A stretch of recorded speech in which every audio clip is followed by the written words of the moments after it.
Kita yang pertama adalah PPh Badan. PPh Badan ini diatur dalam Undang-Undang Nomor 7 Tahun 1983 tentang pajak penghasilan, sebagaimana telah diubah terakhir yaitu Undang-Undang Nomor 36 Tahun 2008. Jadi pada pertemuan ini dan beberapa pertemuan ke depan kita akan fokus membahas tentang PPh Badan. Teman-teman, karena di rekaman ini ada beberapa slide dan PPh Badan ini cukup komprehensif ya, tidak seperti PPh OP yang sebelumnya. Kan ada beberapa poin yang perlu digarisbawahi dalam PPh Badan. Kemungkinan besar akan ada beberapa slide yang tidak dijelaskan secara detail. Saya harap teman-teman jika merasa kebingungan bisa ditanyakan secara langsung, atau teman-teman bisa men-searching atau mencari di Google makna dari kata tersebut. Atau teman-teman ingin ada kelas tambahan juga nggak apa-apa, karena ini cukup komprehensif dan jika dijelaskan dalam satu slide itu cukup lumayan ya.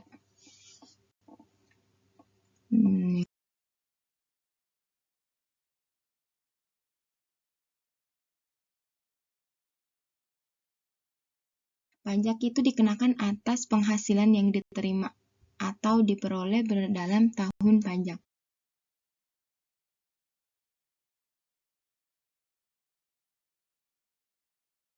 Adalah bagian dari wajib pajak badan, di mana wajib pajak badan melakukan pembukuannya berupa laporan laba rugi, menghasilkan laba komersial yang terdiri dari penghasilan dan biaya. Di dalam penghasilan itu dikategorikan 3 penghasilan. Ada yang objek pajak PPh final, bukan objek pajak, dan objek PPh tidak final. Dalam biaya, di biaya itu ada biaya deductible dan non-deductible. Untuk objek PPh tidak final dan biaya deductible itu langsung diperhitungkan di dalam laba fiskal. Laba fiskal untuk perhitungan PPh terutang di SPT tahunan. Sedangkan untuk kategori penghasilan objek PPh final dan bukan PPh final dan serta biaya non-deductible itu dilakukan koreksi fiskal. Dilakukan koreksi fiskal di mana laporan komersial perusahaan yang berdasarkan SAK akan dikoreksi disesuaikan dengan undang-undang perpajakan, di mana koreksi fiskal itu ada koreksi positif dan koreksi negatif. Koreksi positif akan menambah laba fiskal, sedangkan koreksi negatif akan mengurangi laba fiskal. Hitungan PPh Badan sebenarnya tidak jauh berbeda dengan PPh OP, namun di dalam PPh Badan laba fiskal atau laba yang telah dilakukan koreksi fiskal itu akan dikurangi dengan kompensasi kerugian. Ini kompensasi kerugian jika di dalam perusahaan itu terjadi kerugian. Namun, kompensasi kerugian ini akan dilakukan cuma dalam 5 tahun berturut-turut. Insya Allah akan dijelaskan di slide selanjutnya. Slide berikutnya. Kemudian, diperolehlah penghasilan kena pajak. Nah, di penghasilan kena pajak ini kemudian dikalikan dengan tarif PPh pasal 17 untuk PPh Badan. Kalau di PPh OP itu ada tarif PPh 17 itu tarif progresif yang 5%, 15%, 25%, dan 30% kalau tidak salah. Kemudian diperoleh PPh terutang. Nah, ini PPh terutang. Untuk PPh kurang bayar atau lebih bayar itu dikurangi, PPh terutang dikurangi dengan kredit pajak. Kredit pajak itu kredit pajak yang dipotong, dipungut, potput dari pihak lain atau yang kita bayar sendiri selama tahun pajak. Kemudian diperolehlah PPh kurang atau lebih bayar. Nah, berdasarkan perhitungan PPh badan ini akan dijadikan sebagai dasar perhitungan angsuran PPh pasal 25 tahun pajak berikutnya. OP dengan PPh badan. Di dalam PPh OP bisa pembukuan atau pencatatan. Jadi wajib pajak itu bisa melakukan pembukuan atau pencatatan.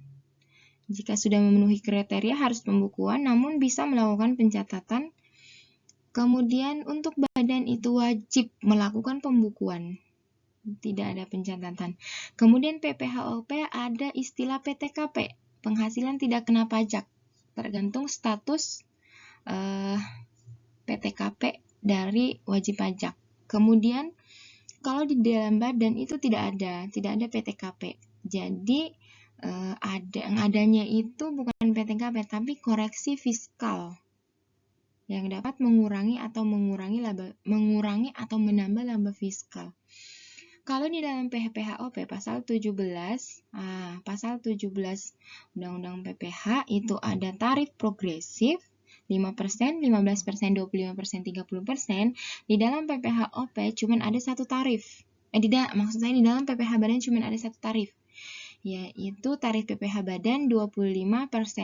Meskipun nantinya akan ada PPh badan atau wajib pajak badan itu menggunakan fasilitas dan non-fasilitas atau mendapatkan pengurangan pembayaran pajak. Itu tergantung dari jenis usaha atau jenis perusahaan atau jenis bentuk usaha tetap atau jenis badan dari subjek pajak tersebut. Kemudian kredit pajak. Di dalam PPh-OP, kredit pajak itu ada kredit PPh pasal 21. Kredit PPh pasal 21 ini ya yang diangsur setiap bulannya. Kan sebelumnya kita melakukan perhitungan ya PPh-OP. Kita melakukan perhitungan PPh-OP itu kemudian dapat diangsur setiap bulannya PPh OP yang dibayar atau perusahaan membayarkan PPh 21 kita itu juga menjadi sebagai pengurang. Kemudian kredit pajak pada badan itu sama selain PPh 21 tadi dengan PPh-OP itu ada 22, 23, 24 dan 25. Kemudian untuk SPT dalam orang pribadi itu ada 3 macam. Ada 3 macam tergantung bentuk tergantung usaha dari OP tersebut. Sedangkan di SPT badan itu cuma ada 1771.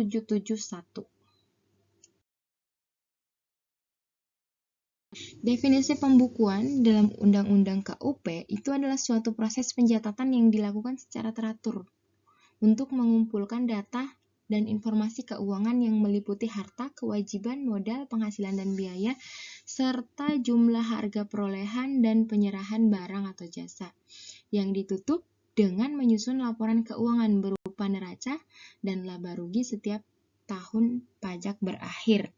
Pembukuan itu harus mencatat seluruh informasi keuangan, kemudian menghasilkan laporan keuangan yang tadi disebutkan laba rugi dan neraca, kemudian penghasilan neto atau laba, di mana penghasilan bruto dikurangi dengan biaya-biaya.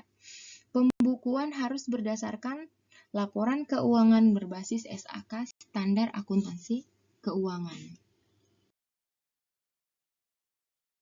Rekonsiliasi fiskal. Rekonsiliasi fiskal itu adalah proses menyesuaikan ketentuan SAK standar akuntansi keuangan dengan ketentuan perpajakan. Disebut juga koreksi fiskal, itu ada positif dan negatif. Koreksi fiskal positif adalah penyesuaian fiskal positif akan mengakibatkan jumlah penghasilan menjadi lebih besar sehingga menaikkan pajak terutang. Karena pajak itu kan dihitung dari penghasilan. Tergantung penghasilan ya. Kemudian koreksi fiskal negatif adalah penyesuaian fiskal negatif mengakibatkan jumlah penghasilan menjadi lebih kecil sehingga menurunkan berpajak terutang. Proses rekonsiliasi fiskal, di mana laporan keuangan yang berdasarkan PSAK yaitu neraca, laba rugi, arus kas, dan ekuitas, di mana akan direkonsiliasi fiskal. Ya, pada dasarnya yang digunakan hanya laba rugi sih untuk koreksi fiskal. Berdasarkan kemudian disesuaikan berdasarkan dengan undang-undang pajak dan peraturan. Akhirnya diperoleh laba atau penghasilan neto fiskal. Yaitu biaya yang dibebankan atau dikeluarkan untuk kepentingan pribadi, pemegang saham, sekutu, atau anggota. Ini dikeluarkan, tidak diperhitungkan ya. Jadi saat biaya tidak diperhitungkan atau dikeluarkan, secara otomatis akan menambah penghasilan. Ya, akan menambah penghasilan. Jadi akan terjadi penambahan penghasilan atau fiskal atau laba bertambah kan. Jadi fiskal positif. Balik lagi konsepnya, kalau fiskal positif adalah di mana laba akan bertambah atau laba fiskal akan bertambah. Ini pembentukan atau pemupukan dana cadangan dengan pengecualian tertentu. Jadi pemupukan dana cadangan itu diatur dalam Undang-Undang Perpajakan, yang mana dapat diperhitungkan dalam laba fiskal, yang mana tidak. Jika tidak memenuhi kriteria akan dikeluarkan dalam pemupukan dana cadangan tersebut atau pembentukan dana cadangan tersebut, sehingga penghasilan pun akan bertambah. Penggantian atau imbalan sehubungan dengan pekerjaan jasa yang diberikan dalam bentuk naturah dan kenikmatan. Jadi dalam bentuk natura dan kenikmatan kan akan menjadi beban dalam laporan keuangan, tapi tidak dalam undang-undang perpajakan. Ada beberapa yang diatur dalam undang-undang perpajakan. Segala bentuk natura dan kenikmatan itu tidak akan mengurangi penghasilan, tidak akan berdampak di dalam laporan. Dibayarkan kepada pemegang saham atau kepada pihak yang mempunyai hubungan istimewa sehubungan dengan pekerjaan yang dilakukan. Kemudian harta yang dihibahkan, bantuan atau sumbangan dan warisan dengan pengecualian tertentu. Jadi ada beberapa bantuan, sumbangan, dan warisan juga tidak diperhitungkan di dalam Undang-Undang Pajak, kecuali sumbangan untuk bencana alam, sumbangan untuk penelitian dan R&D, penelitian dan pengembangan yang dilakukan di Indonesia, biaya pembangunan infrastruktur sosial, sumbangan untuk fasilitas pendidikan dan pembinaan olahraga. Itu dapat diperhitungkan dalam laporan fiskal. Namun jika tidak, ia juga akan dikeluarkan. Dan secara otomatis akan menambah penghasilan. Kemudian pajak penghasilan. Selanjutnya, gaji yang dibayarkan kepada anggota persekutuan, firma, atau CV yang modalnya tidak terbagi atas saham. Teman-teman, ini secara ringkas, nanti teman-teman kita akan belajar mengoreksi fiskal berdasarkan contoh soal atau contoh.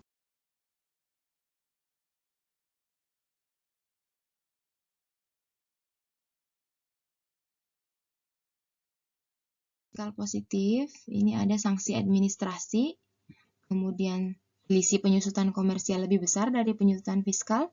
Jadi penyusutan yang dihitung di dalam laporan keuangan berdasarkan SAK itu juga akan dihitung kembali di dalam penyusutan fiskal, apakah sudah sesuai atau tidak. Selisih dari penyusutan atau amortisasi akan berdampak pada penghasilan fiskal atau laporan laba fiskal. Ini biaya yang ditangguhkan pengakuannya. Jadi dalam Undang-Undang Perpajakan itu harus jelas. Nah, ini lain-lain. Perjalanan dinas pegawai tanpa disertai bukti-bukti tidak dapat diakui juga. Kemudian pembagian bonus, tantim, gratifikasi maupun jasa produksi yang dibebankan pada laba ditahan itu dikeluarkan. Kemudian biaya penelitian dan pengembangan yang dilakukan di luar negeri tidak termasuk pengurang dalam penghasilan perusahaan, kemudian piutang tak tertagih yang tidak memenuhi syarat, kemudian biaya entertain yang tidak dibuatkan daftar nominatif. Jadi segala bentuk biaya entertain di dalam perusahaan itu harus ada daftar nominatifnya. Kemudian biaya promosi tidak memenuhi syarat, kerugian pengalihan harta yang tidak digunakan untuk usaha, kemudian macam-macam biaya yang tidak didukung oleh bukti-bukti. Itu tidak dapat dijadikan sebagai pengurang penghasilan atau akan menjadi koreksi fiskal.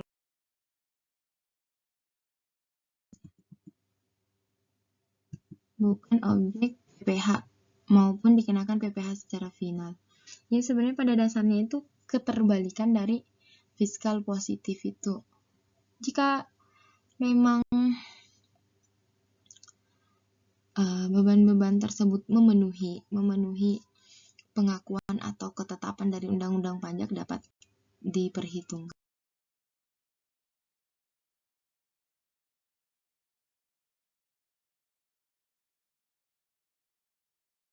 Perseroan terbuka. Itu penurunannya PPh-nya 5% lebih rendah dari tarif tertinggi PPh Badan pasal 17 PT ya.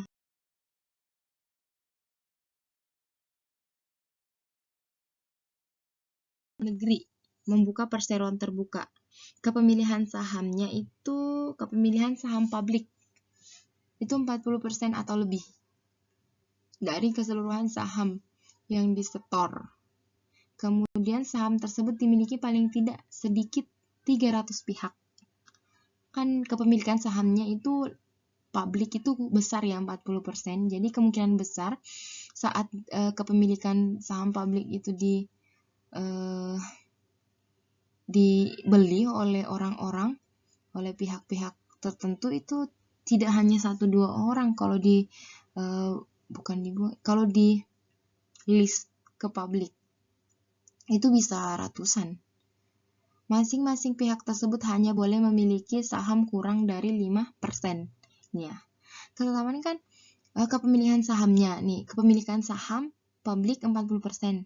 Otomatis tinggi ya untuk saham yang di-listed itu. Jadi kepemilikan saham di luar perusahaan itu sendiri itu tinggi. Dan ditetapkan lagi, setiap pemilik itu boleh memiliki saham kurang dari 5%. Jadi setiap orang itu cuma bisa membeli kurang dari 5% dari saham yang di-listed tersebut. Kemudian ketentuan tersebut harus dipenuhi dalam singkat 6 bulan dalam jangka waktu 1 tahun pajak. Jadi meskipun dia listed sahamnya itu, saham publiknya itu 40%, namun masih kurang dari 300 pihak yang memilikinya, tidak akan memenuhi kriteria. Jadi semua kriteria ini terpenuhi, maka akan mendapat pengurangan 5%. Di Badan UKM atau UMKM itu tergantung dari penghasilan bruto atau peredaran bruto. Jika peredaran bruto tersebut kurang dari 4,8 miliar akan mendapat pengurangan tarif sebesar 50% dari tarif pasal 17. Nanti akan ada contoh soalnya. Nah,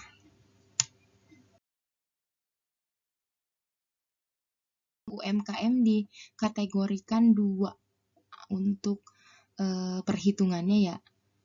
Ada yang peredaran brutonya kurang dari 4,8 miliar, itu langsung dikenakan pengurangan tarif sebesar 50% dikalikan dengan 25%, itu tarif PPh Badan, kemudian PKP. Nah, kalau untuk yang antara 4,8 miliar dengan 50 miliar itu dikenal dengan istilah ada yang mendapat fasilitas dan non-fasilitas. Mendapat fasilitas. Jadi Ada perhitungan jumlah penghasilan kena pajak dari bagian peredaran bruto mendapat fasilitas. Jadi kita hitung dulu berapa PKP yang mendapat fasilitas itu dan berapa PKP. Jadi kita hitung dulu PKP mendapat fasilitas. Setelah itu kita menghitung PKP dari bagian yang tidak mendapat fasilitas. Jadi ada dua tarif yang digunakan. Di mana tarif yang pertama itu 50% dikali 25% dikalikan dengan jumlah penghasilan yang tadi dihitung yang memperoleh fasilitas. Kemudian 25% dari jumlah penghasilan kena pajak dari bagian peredaran bruto yang tidak memperoleh fasilitas.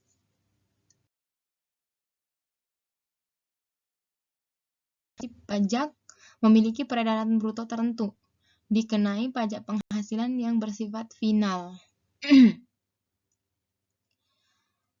Wajib pajak tersebut adalah wajib pajak badan, jelas. Kemudian menerima penghasilan dari usaha tidak termasuk penghasilan dari jasa sehubungan dengan pekerjaan bebas dengan peredaran bruto tidak melebihi dari 4,8 miliar dalam 1 tahun pajak, kecuali wajib pajak yang belum beroperasi secara komersial.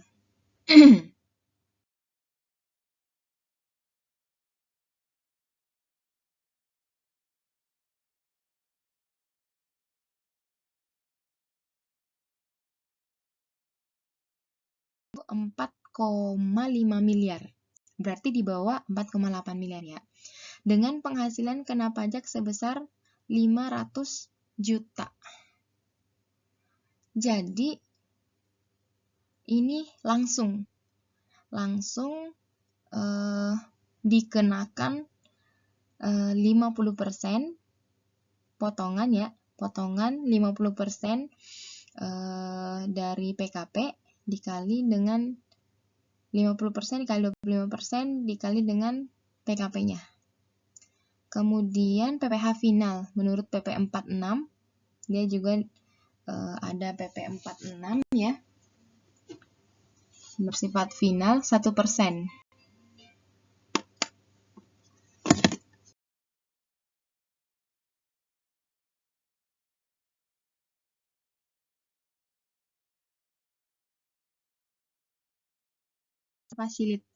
Fasilitas dan non fasilitas.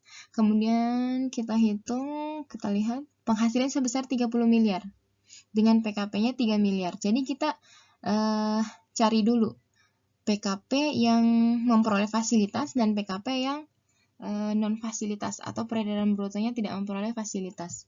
Kita cari 4,8 M dibagi dengan peredaran brutonya tadi berapa? 30 M dikalikan dengan PKP-nya 3 miliar. Sehingga diperoleh 480 juta ini yang mendapat fasilitas 50%.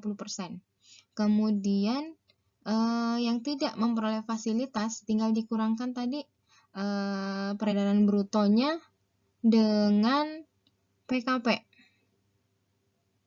Peredaran bruto ya.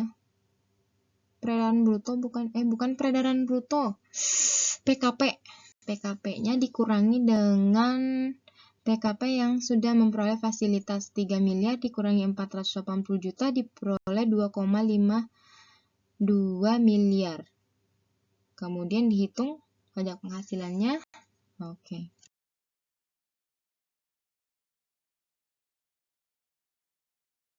Pembulatan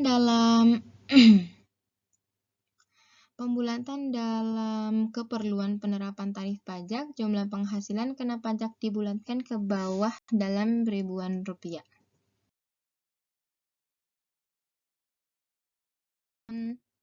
PPh badan untuk penyusutan harta berwujud itu untuk bangunan itu menggunakan metode garis lurus.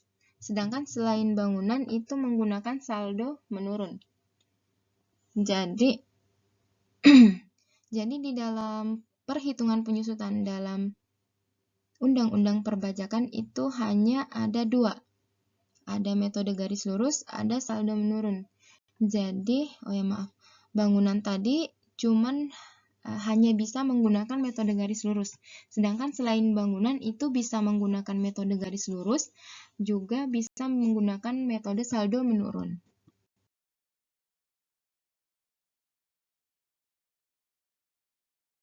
Mulai penyusutan itu, ini ada 2 kriteria pada bulan pengeluaran, kecuali harta masih dalam proses pengerjaan pada bulan selesai pengerjaan. Kemudian pada bulan harta mulai digunakan atau harta mulai menghasilkan dengan persetujuan Dirjen Pajak. Tarif untuk metode garis lurus dan saldo menurun. Untuk bukan bangunan itu ada dikelompokkan ya. Untuk bukan bangunan itu ada kelompok 1, 2, 3, dan 4. Teman-teman nanti secara detailnya bisa lihat. Bukan bangunan kan ada mesin, kendaraan. Nanti akan digolongkan berdasarkan kelompok-kelompok ini. Dalam kelompok-kelompok ini biasanya mesin itu di kelompok 2 kalau tidak salah. Teman-teman bisa pastikan nanti untuk masa manfaat kelompok 1 itu hanya 4 tahun dengan tarif 25% garis lurus, 50% saldo menurun.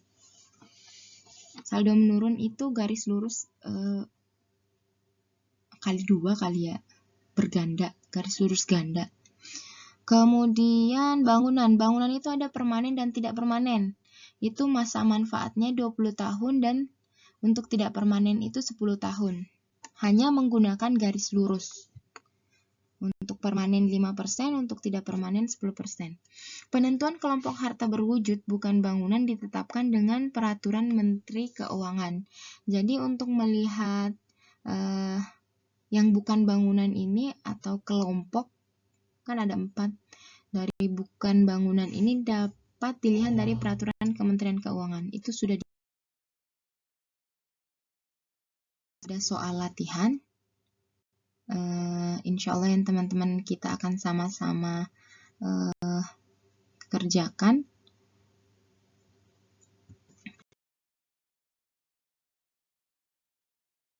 Disebutkan bahwa kompensasi kerugian akan menjadi pengurang dalam penghasilan kena pajak perusahaan sebelum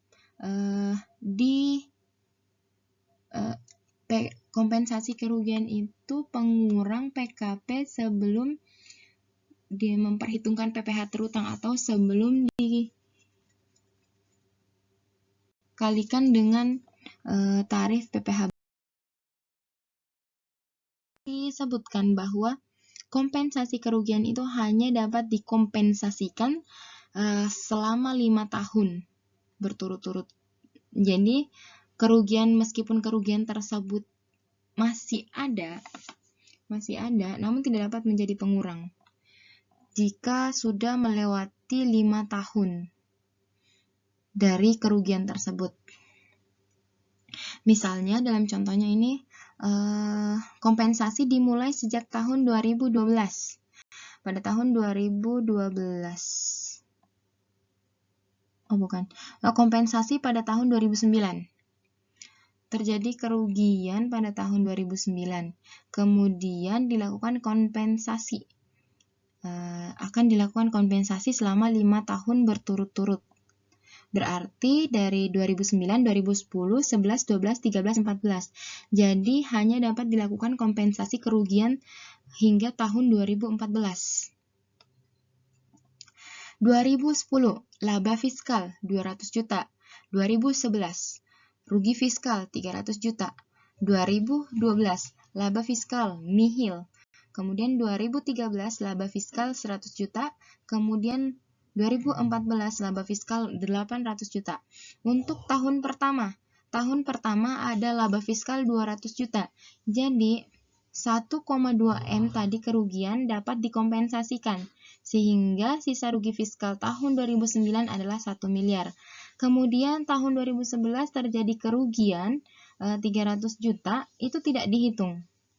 Tidak, hanya boleh dikompensasikan dengan laba fiskal tahun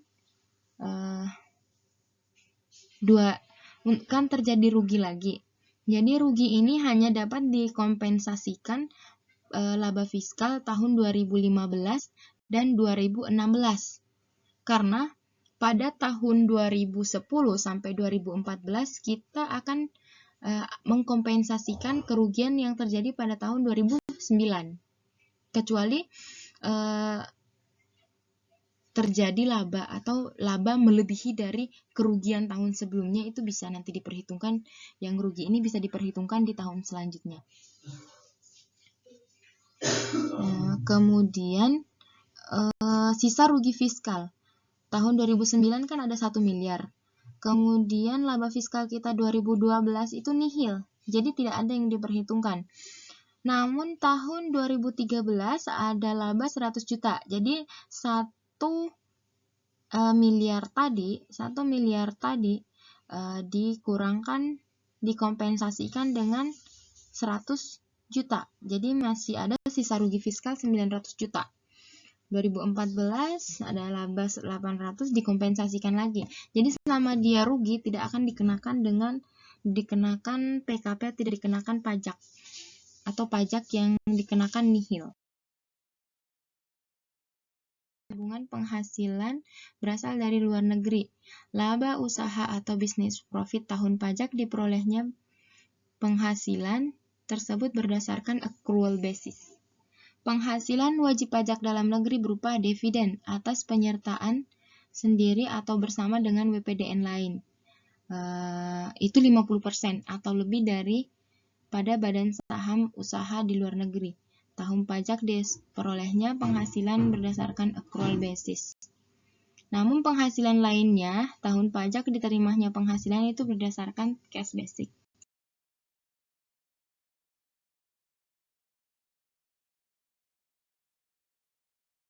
Untuk PPh dibayar di luar negeri boleh dikreditkan dengan PPh di Indonesia. Pengkreditan PPh pasal 24 dilakukan di tahun pajak. Digabungkannya penghasilan tersebut. Sedangkan kerugian di luar negeri tidak boleh digabung. Kerugian di luar negeri tidak boleh digabung kerugian dalam negeri. Namun penghasilan digabung dengan penghasilan.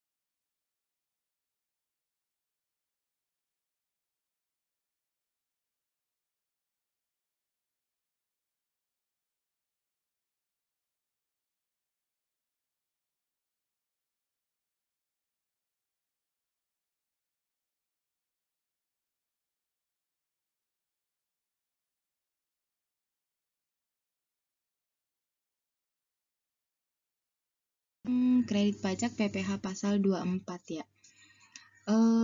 PT X berkedudukan di Jakarta dengan omset 48 miliar. Memperoleh penghasilan neto dalam tahun 2010 adalah sebagai berikut. Penghasilan neto sebesar 8 miliar. Di Singapura memperoleh penghasilan laba 2 miliar, telah membayar PPh senilai 300 juta. Di Vietnam telah memperoleh juga memperoleh penghasilan atau laba sebesar 6 miliar, di mana telah membayar PPh sebesar 1,5 miliar. Jadi silahkan teman-teman dihitung berdasarkan rumus yang tadi di slide sebelumnya. Silahkan dihitung kredit pajaknya berapa. Dimana di Malaysia menderita kerugian sehingga tidak dihitung ya. Kalau kerugian di luar negeri tidak diperhitungkan atau tidak digabung di dalam negeri.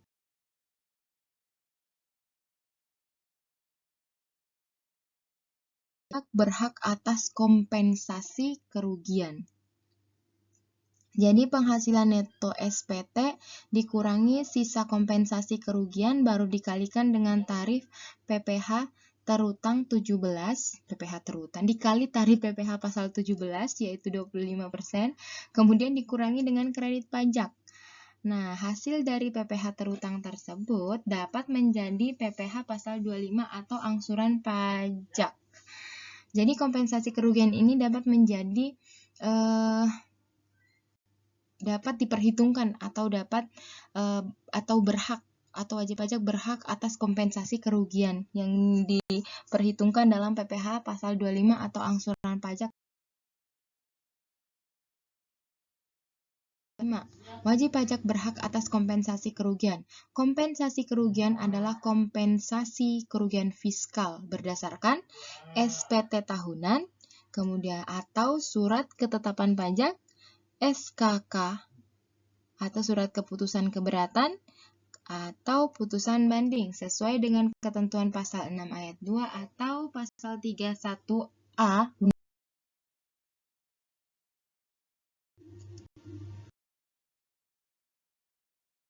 penghasilan tidak teratur tidak diperhitungkan atau tidak dimasukkan di dalam perhitungan PPh pasal 25 atau angsuran pajak.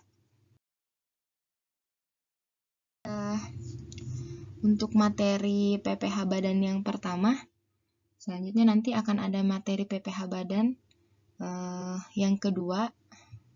Kemudian kita akan ada contoh soal atau kasus PPh badan. Sekian, jika ada pertanyaan atau yang masih keliru karena keterbatasan waktu dan juga ilmu, dapat ditanyakan melalui via email atau via WhatsApp. Terima kasih. Wassalamualaikum warahmatullahi wabarakatuh.